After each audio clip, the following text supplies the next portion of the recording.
Manifesting love and attracting a partner of your dreams into your life is simpler than you might think, if done correctly. In this video, I'm going to guide you through the 7 steps to attract a soulmate into your life who will enhance who you are, connect with you at a soul level, be a source of love using the law of aligned attraction. You can use these steps to attract a life partner, draw to you a child before conception, I did it twice, or to bring in a deep and lasting friendship into your life. We're also going to explore the common challenges many people face when manifesting love, such as overcoming trauma, depression, self-doubt, to ensure that they don't block you from manifesting the person of your dreams. So the very first step in attracting a partner to you or someone you want into your life is you want to decide what type of relationship or role do you want with the soul that you're calling into your life. So for example, do you want this person to be a lover, a life partner, a friend, a child, a business partner, associate, or even a client? And do you want this person to be someone that you're the teacher or you're equal or they're teaching you? In any relationship, you're going to learn, expand, and grow, but your intention for the purpose of the relationship is absolutely key. So for example, when I did this process with my very first husband that I was in a relationship with for 8 years, I learned, I grew, I expanded to prepare me for the relationship and the marriage I'm now in for the past 18 years. In that first marriage, I wanted someone that I could teach. And I did. I was a teacher to him many times. And so when I was done with that relationship, I really wanted to have a relationship where I was equal. And that's what I have attracted with my husband, Frederick. We're very equal in what we teach each other, how we exchange. And so your intention for calling in a soul is step 1. So number 2, you want to make a list of qualities that you do want to experience with this person in this relationship. If you're unclear, this is really important. If you have a list, but you're unclear of what you really want, make a list of all the qualities that you didn't want or don't want. For example, think of people that you've resisted or qualities that you resist with someone in your life. Write out those negative qualities that you felt either annoyed by or repulsed by, or you just didn't appreciate. Write out the negative qualities and then ask yourself, that way you get to get negative for a minute. Then ask yourself, what's the opposite of that?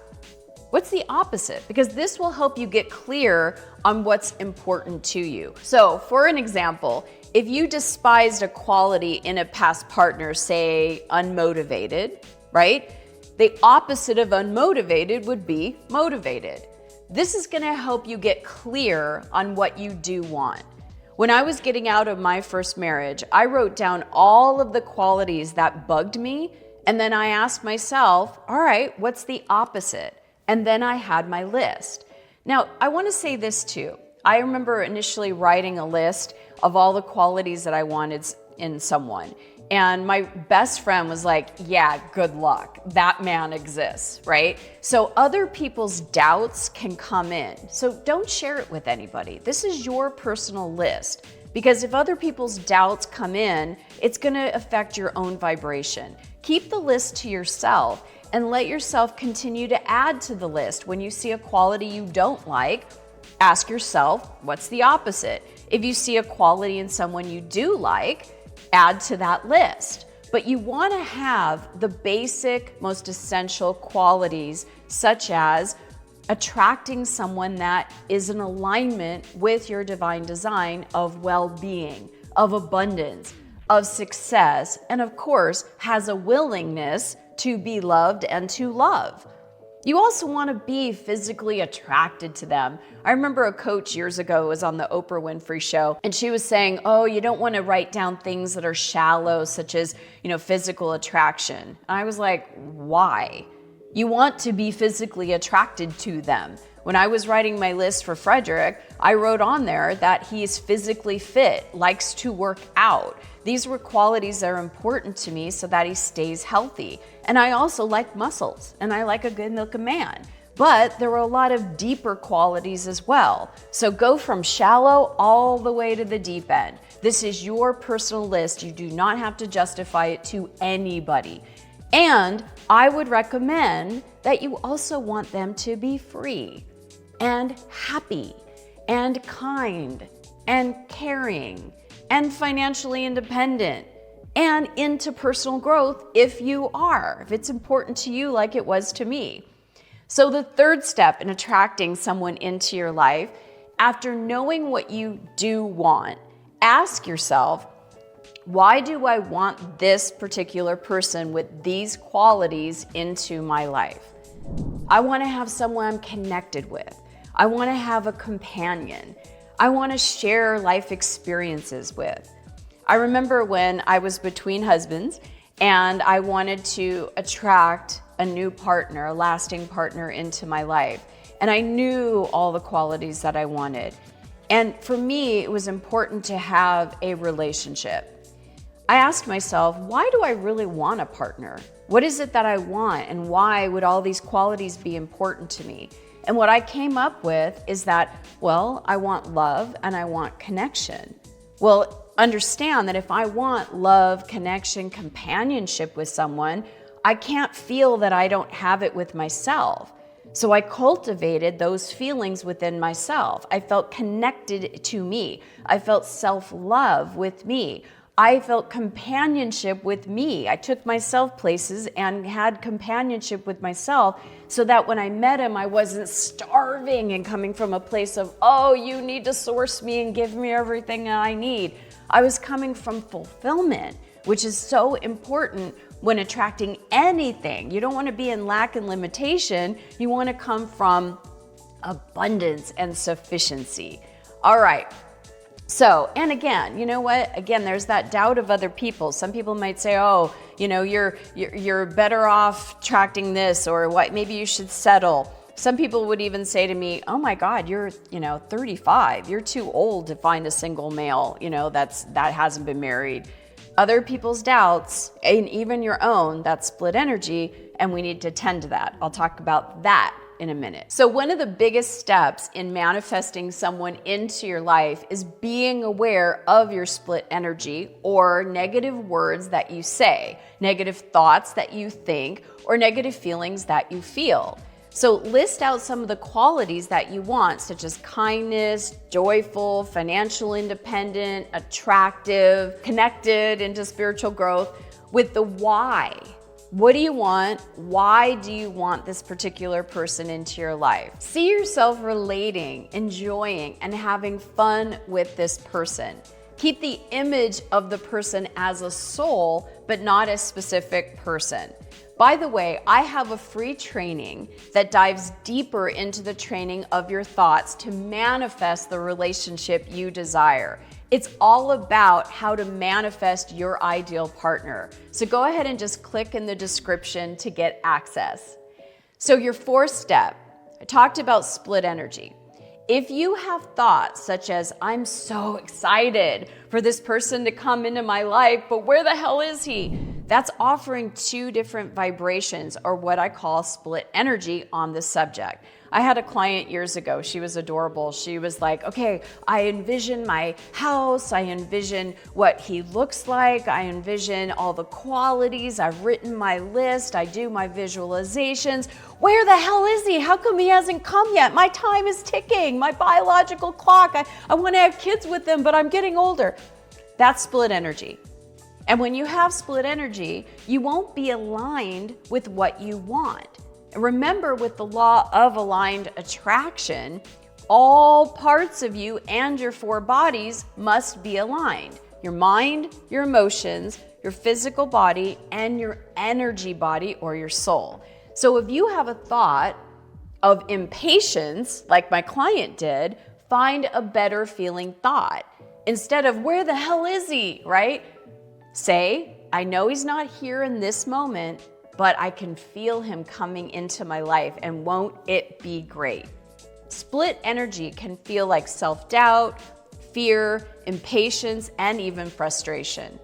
I also had a client named Linda, and she deeply wanted to attract a partner that just she was so connected to. She always attracted these relationships where it didn't do much for her.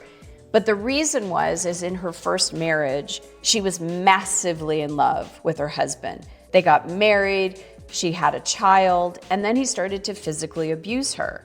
So what she got imprinted within her mind is that deep love is painful. And so that was split energy. So every time she wanted to get into a relationship and attract someone that she deeply loved, that part of her that was afraid that she would be abused would kick in for protection, and then she would have split energy, only attracting those that would mildly do the trick, right? So the fifth step, what is the bottom line feeling you think you will experience when you attract this person? If you feel they'll bring you love, connection, fulfillment into your life, you're looking for someone outside of you to be your source. And your source is your source. And that comes from a feeling of lack, that you want something and looking for someone else to provide that. It defies the law of sufficiency and abundance. So you're going to continue to attract lack if you're coming from lack or that it's not enough. So give that feeling to yourself, like I was talking before. So your sixth step, feel the energy and connection now to your unlimited universe that has all the frequencies and energies here right now. You don't have to wait to feel a feeling until that person shows up. The feeling is what draws them into your experience through the law of aligned attraction. All right, now step number 7, last tip, and it's important. It's important not to be attached to the who, the where, the what, the how, all of that. Because when we're attached, we feel nervous energy, we have split energy, but we're also not making room for the universe to flow a person into our lives, right? Same issue, don't be attached to who. If you're trying to get a particular person back in, you're using law of attraction, or trying to anyways, to manipulate them in some way. And this is not an alignment, and it will backfire. One of the 7 essential laws that I talk about and have been teaching for over 25 years is the law of detachment. When you're attached to attracting this particular who, what, where, then person, you have to be detached to the outcome and have faith that the universe is providing, or otherwise you're going to feel resistance. If you're trying to get a certain person, you're in attachment, and this won't work. So as you know, with this abundant universe that we live in, many people could be a perfect match for you. And know that there isn't just one soulmate, there's a soul family. And when you understand that, you don't have to be just attached to one particular person. And because you can use this process to attract an animal, a child, a partner, clients, friends, there isn't just one, right? But understand that when you are drawing someone into your life with this process, you don't have to attract 10. When I was looking for a partner, I didn't want more than one. So I always told myself when I was attracting anyone or anything into my life, I just needed one. I just wanted one. All right, so really quickly now, some of the common challenges that people have when attracting someone into their lives. Number 1 is dealing with trauma, depression, or self-doubt to ensure that they don't block you from manifesting the person of your dreams. When you are feeling depressed, depression is a suppression of sadness, so it's a suppression of emotions, and that's the vibration you're giving out. When you have self-doubt, instead of focusing just on yourself, allow yourself to connect with the broader part, the non-physical, the soul body for you, and know that the divine wants more for you than you want for yourself. If you have trauma, past trauma, like I was talking about my client Linda, those are imprints and those can be healed, and that's what I do as a healer. So the second thing is the challenge. The second challenge is the challenge of manifesting relationships with people who are emotionally distant or unresponsive, emotionally unavailable, as they say. And if that's the case, you also want to look within yourself and see, where are you not willing to receive? Where are you not willing to love? You know, years and years ago, I would always say I would attract bad boys. I was always attracted to men that were unavailable, that were addicted to either alcohol or drugs. And I had to look at myself and say, oh, where am I not allowing more love for myself? And one of the ways is I was using vices. I had smoked. And as soon as I gave up cigarettes and I stopped smoking, I had a greater love of self-love and self-respect. And I immediately started attracting different men into my life. So whatever you're attracting, you need to look at yourself. And the more you look at yourself and tend to your own vibration, the better you're going to attract in all aspects of your life. So finally, the third challenge is how to overcome negative thoughts and overthinking that makes it difficult to maintain a positive thoughts, which obviously hinders your ability to manifest. So watch your words is an important way to get started because words create your thoughts. If you want a more in-depth training on how to train your thoughts to manifest the relationship that you absolutely love and desire, just click in the link in the description to get access, and I'll help you with all of those challenges.